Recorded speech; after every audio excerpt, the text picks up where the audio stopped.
to Blacklight Mass Incarceration Show. I am your host, Sierra Cobb. Blacklight Mass Incarceration Show is a space that is used to uplift the unheard voices of the criminal and social justice issues that many face today. Thank you for tuning in. I hope you enjoy.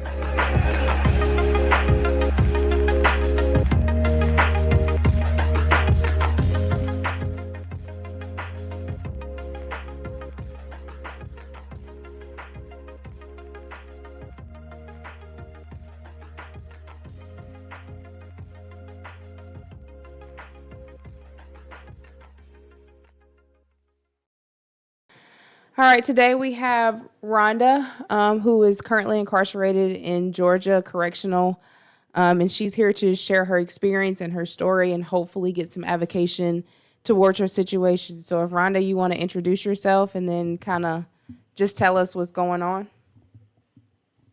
Hi, my name is I'm Rhonda. I'm incarcerated at Lee Arundel State Prison in Alto, Georgia.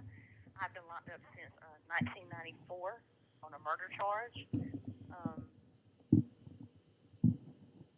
I was under the 7-year. We have, like in Georgia, we have different kind of sentences. It was like a 7-year life sentence, the 14-year, and then now they have the 30-year life sentence.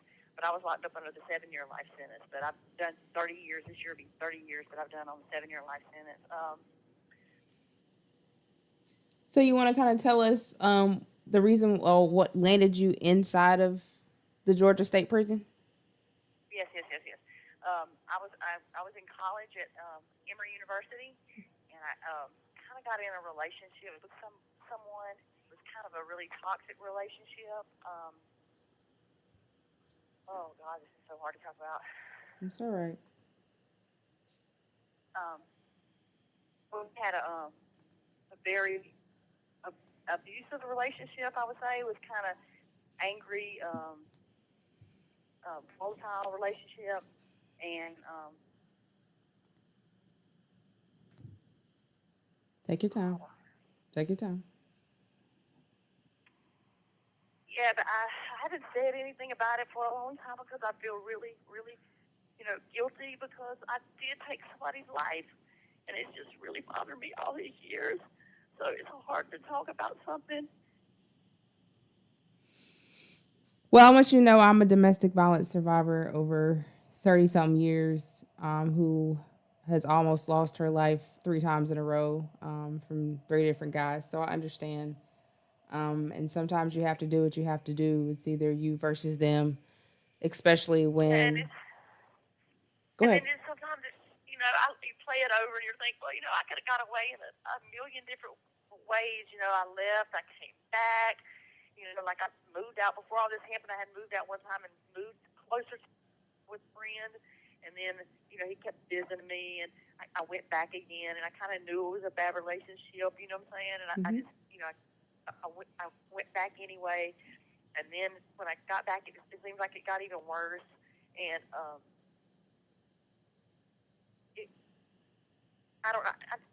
and then I loved him so much. It's just a horrible thing. No matter how bad it was, I just really loved him. I didn't want to leave him, and then it didn't help. We had different issues, and quit crying. But and I just didn't want to say anything for a long time, even when I got locked up, because I was like, I feel like there was I could have got away. You know what I'm saying? I left. You know what I'm saying? It was a situation I felt got out of, but then I was there, and it's just like sometimes I would just think, man, I've been through so much with you. You know what I'm saying? Mm-hmm. Well, I mean, Rhonda, you can't put a lot of blame on yourself. I mean, it's not easy to leave an abusive relationship. Like I said, I'm a domestic violence victim, and it was never easy for me to leave. And I had children by the first one. And leaving is never easy, but we also shouldn't be punished for saving our lives. Your story kind of reminds me of Centoya Brown and a few others who were punished for taking the life of their abuser. And, I don't think that's fair because it's different for women. It's not easy for women to leave because we're emotional creatures. So, we don't just basically cut off emotions and leave and be like, oh, well, I'm not going back to that, even though we know that it's not healthy. It's just something we can't do. It's just not, that's why so many women are abused and why so many women can't leave or it's hard for them to leave because we're very emotional. We're not like men who can, very emotional. cut off And emotions. I think since I've been locked up, though, I kind of that's one of the things I've worked on, and I know sometimes it's like to a bad extent. I try to cut myself off emotionally because replaying this being locked up 30, replaying it, you think of a million different things you could have done different, a whole bunch of thousand different things you could have did different. Especially being locked up 30 years and you go and do different kind of groups, different kind of people you're talking to. Domestic violence classes. I took battered women. I took different things, and I was thinking there's just so many things I could have did different. But then, like you said, I was really emotional. For one, I was really young. I realized that since I've got older, I make smarter decisions. But when you're 20 years old, you don't make very smart decisions, especially when you're emotional. It's just it's something that I've worked on, but it's nothing I can change. It's nothing I can change now. Right. And so it's a really hard situation because it's something I want to change. It's something I can't change, and I'm trying to heal from that. And then it's also like you don't really want to talk about it anymore. You kind of want it to just go away, but it's not going away. And Well, well, the only way it to heal, feels embarrassing. well, the only way to heal is to talk about it and to actually go through the emotions because bearing the emotions is still going to be there at the end of the day and anything can trigger it. So you have to go through the motions to heal it and you have to forgive yourself and you have to forgive him in order to start that healing process. That's the only way to start healing. I agree with you. I agree with you. And I think that's just the hard situation of where I'm at. It's kind of really hard to forgive myself. I'm just having a hard time. I just kind of rather ignore it sometimes, or let it be in the past. And it took me a little while, but I am beginning to forgive myself. And then it's kind of hard, even like after you forgive yourself. I don't know how different kind of states do different kind. I know you're not from Georgia. I think you're from North and Carolina. so It ain't too much okay, different. yeah. But the thing is, like, say if I had a parole interview, you have to, like, even when we're talking to you, you have to, do your crime. Some people say they're not guilty or they're guilty. I have took full responsibility. I've said I'm guilty. I've not said anybody else done anything, but you have to, relive the whole thing, and they kind of like here tell you got to put your past behind you and move on and heal, which I've really tried to do. I've done really so many groups. I've done everything I can imagine, not just for myself, but also to like help. There's people coming in prison, and man, their life is just the stories I hear is just heartbreaking. But so I've tried to be like mentors to other people and stuff like that. But it's hard when you're trying to heal yourself, and then you have to bring it up and talk about it again and over and over. I tell my story, and it helps. But then, I always feel like, people look at you and you're judged by what happened 30 years ago, even then. You know what I'm saying? So it's hard.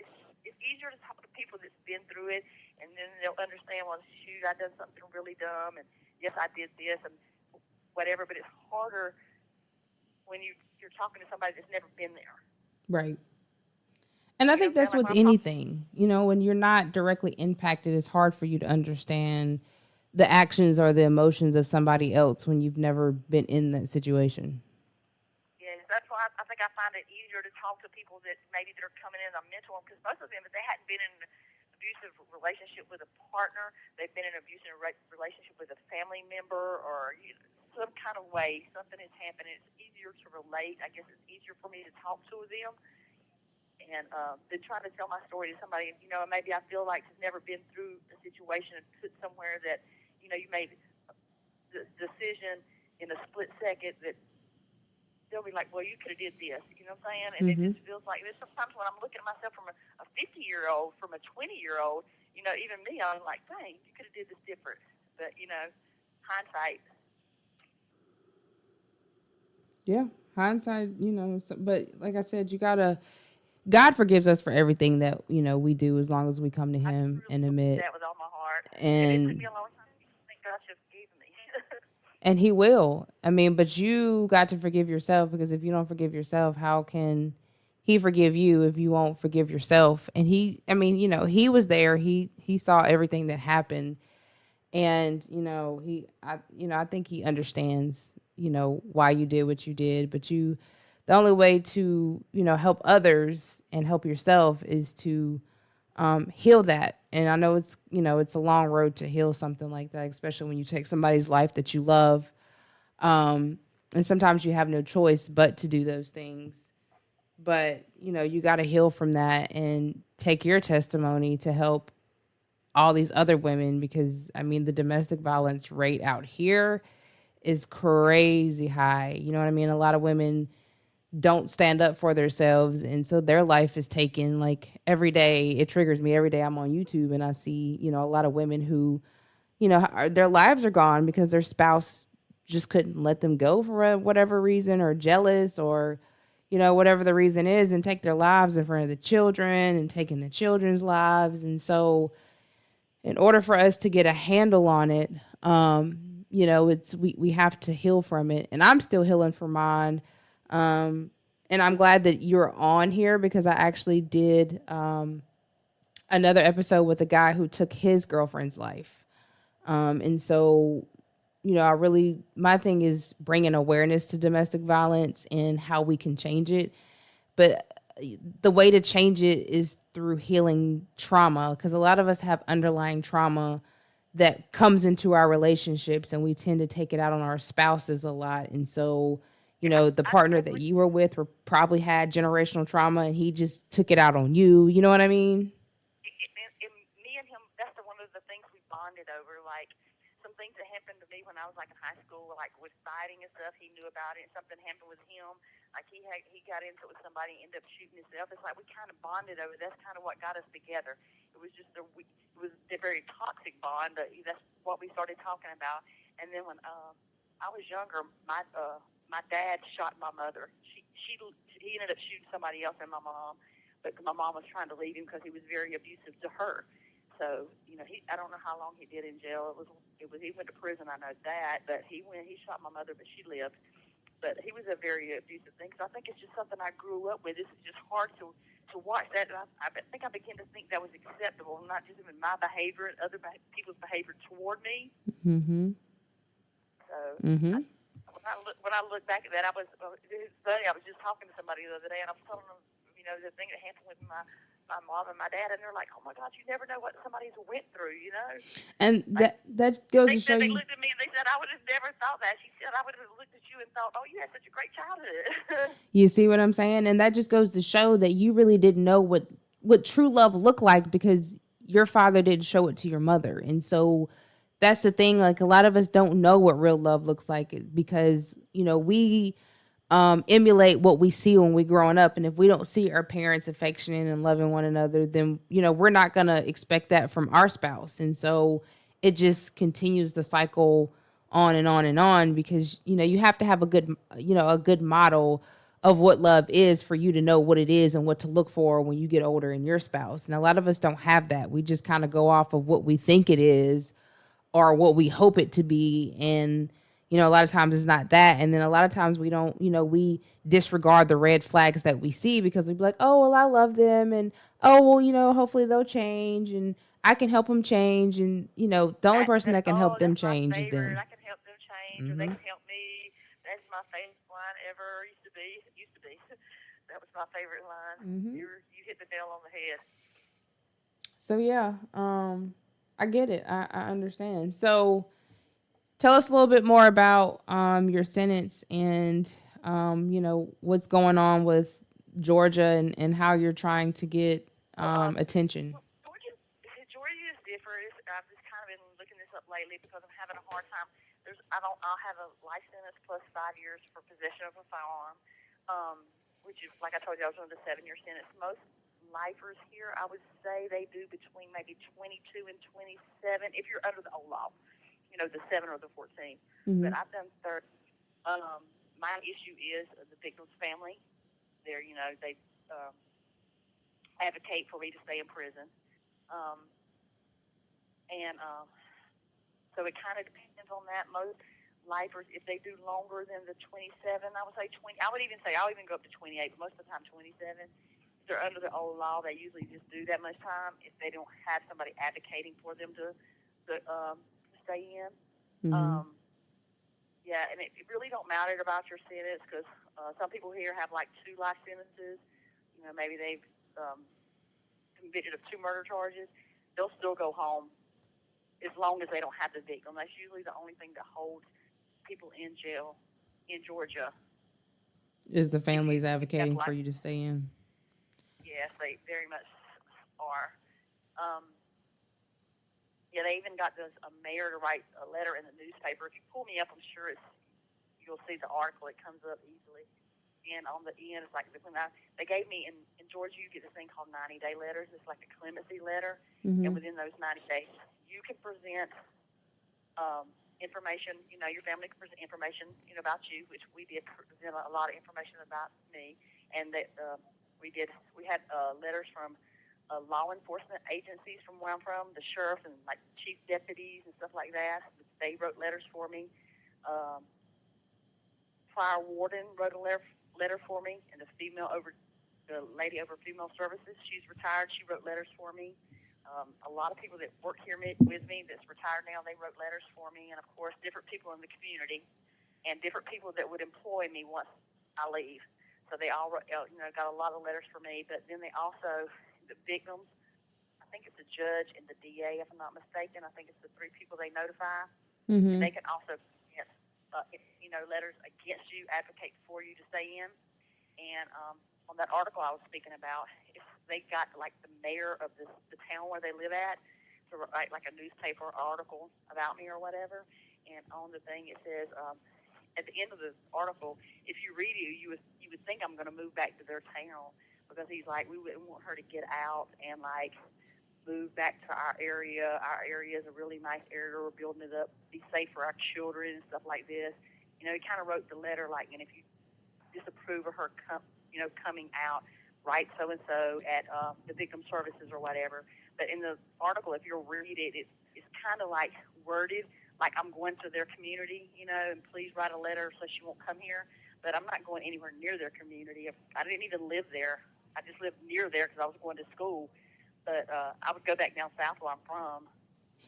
But, the way they stated it, they were like, getting the community together. So, I mean, to me, that still doesn't make sense. I mean, you've done 30 years. So yeah, that's my problem with the system is how they want to cancel people. Like, they don't make mistakes and, like, they don't do illegal things. A lot of them just don't get caught for it. Um, yeah. Well, but you have 1 minute left. In Georgia, it's not. It's different. Like I said, like some people, they have like 2 life sentences for 2 different murders and maybe like some torture and stuff involved. And I did more time than they have done. are you And calling like back? yeah, I can call you back. Okay. Okay, All I'll right. call you right back. Alrighty. Yeah, that's what I'm trying to tell you. It don't really matter if you have 2 life sentences and you have 2 murder charges or anything else. People like on my last packet, all we did was kind of present to the parole board like, hey, this was our crime and this is what was involved in it, and this is kind of other crimes that have more time, more murder charges, more anything, and it really didn't make a difference. Do y'all have restorative justice down there? I don't think so. I don't think Um, so. I'm gonna check into it. I think I know a few people Okay. down there. Because I think that's really important. To start restorative justice, especially in situations like that. What is Because restorative justice? so restorative justice is where they have sessions with the victim and then the person accused of committing the crime, and they let them talk. And so I know our prison just started doing that, where they have them in the they'll have them in the room, and they'll just talk about what happened, and in so many words, you're healing one another. You're able to talk through it. That person's family member is able to see you as a human and see, how well you have come along and kind of understand, why you did it and what led up to you doing what you did to their loved one. and it not only helps you heal, but it helps them heal.